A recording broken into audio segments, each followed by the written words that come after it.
Now, if someone who is just seeing pictures is asking, the person may be guessing. But many persons have tasted my meal, family, friends, church members, and it baffles them how that I prepared the meal without any form of artificial seasoning. The truth of the matter is, before we think of artificial seasoning being added to meal, the first point is, how do you start off your process of preparing your meal? The tastiness, the sweetness, the savor you're going to get from your meal starts from the preparation process, and that starts right from the market. What quality of products are you using? If you're making a vegetable soup for instance, how fresh is the vegetable? And how fresh are you going to preserve it till you are going to use it? If you are making use of tomatoes, how fresh is the tomato you're using? Like, you don't want to use tomatoes that is a bit soured. That's going to drop down the taste of that meal. You don't need a prophet or a prophetess to tell you. So you must get fresh tomatoes. If you're making stew, make sure it is fresh, if possible, not so broken. Those ones are the freshest, and once you get them, you clean them properly, blend. If you're not using immediately, you just have to steam it or preserve it straight in your freezer, provided you're sure of power supply, constant power supply. So fresh vegetables. How about your meat? Your meat must also be neat and fresh. For those who love goat meat, you need to be sure that you're buying that same day goat meat.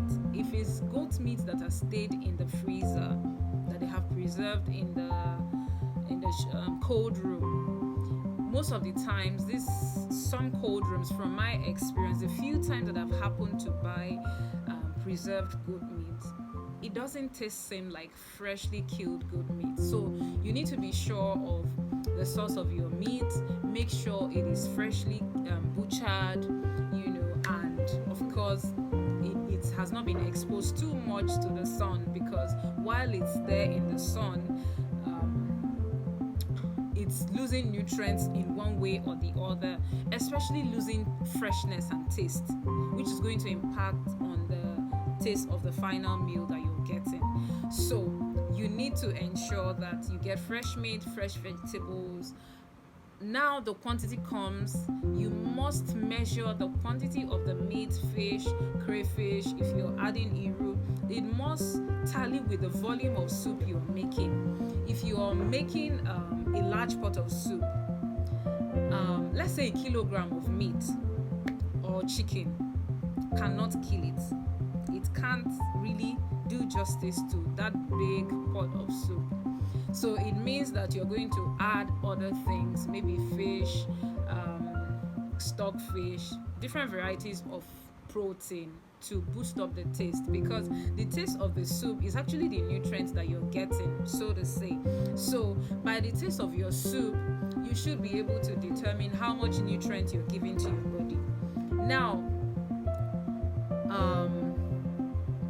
another thing that you must not forget, talking about volume, talking about taste, water content.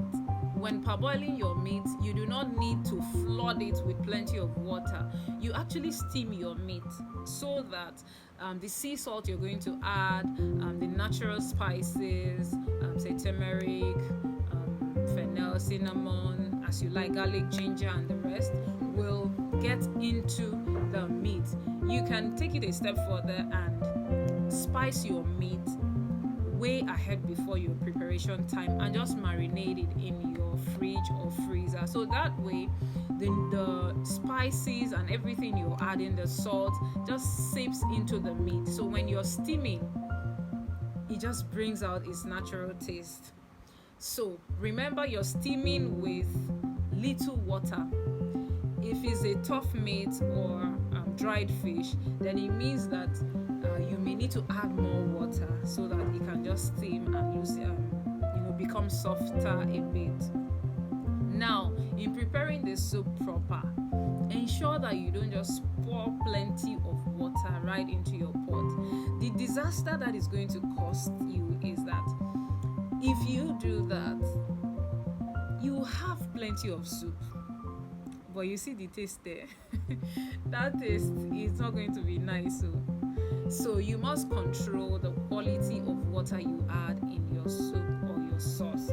That way, the natural nutrients in these vegetables, meat, and all that bring out their taste. They just come out and add flavor, taste, sweetness to the soup that you're making. But if you want to do what is called Ijebu in this part of Nigeria and in the world, you're trying to manage, use small quantity of meat, small quantity of this, but you put plenty of water, it's not going to work. No, it won't work. And if you think that your preparation process, getting all the things in order as I've outlined them, may not, if you're not confident enough, then you can also get any natural seasoning powder. It must be natural. You must be sure of your source. There are charlatans out there, so you must ensure that if this person says that what is in here is natural spices, maybe dried protein like dried fish, dried crayfish and things like that, then you're sure that that is what you're getting. Not someone who is going to add something else to it. Yes, you may get the taste, but how about the health implications? Part of the reasons why I've enjoyed a lot in my personal wellness and family wellness came as a result of cutting out all these toxic seasonings. Just in case you don't know, one easy way to gain weight is by eating toxic seasonings. I do not want to mention names. I do not want to cast shadows. But I believe that you know them. Some start with the letter M.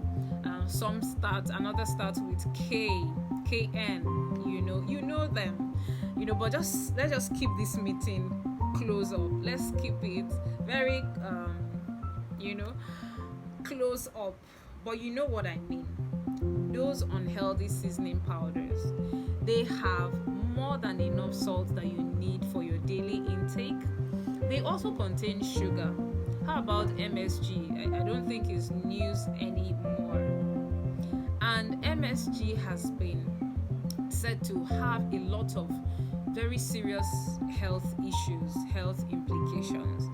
And I don't think this is something to joke with just because you want to satisfy your taste, in quotes. The taste you have or the feeling you get when you eat a meal that was prepared with these toxic seasoning is an acquired taste.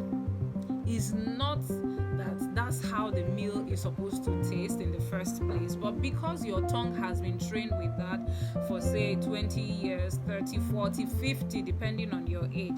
So you see that when you eat that kind of meal that is prepared with artificial seasoning, and then you eat another one that either the seasoning wasn't added or a natural seasoning was used, then it becomes a big problem for your taste bud.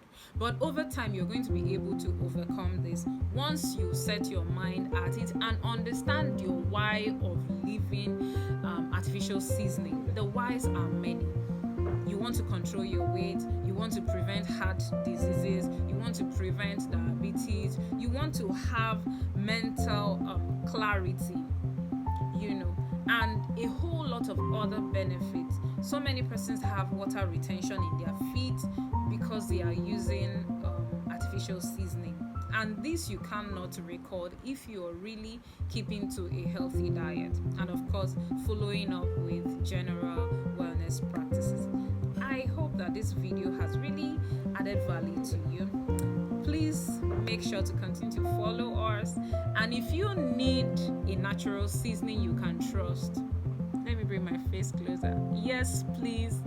We are here, myself and my team are here to deliver to you a purely natural seasoning powder that is also very healthy and will support you on your journey to healthy life. Thank you.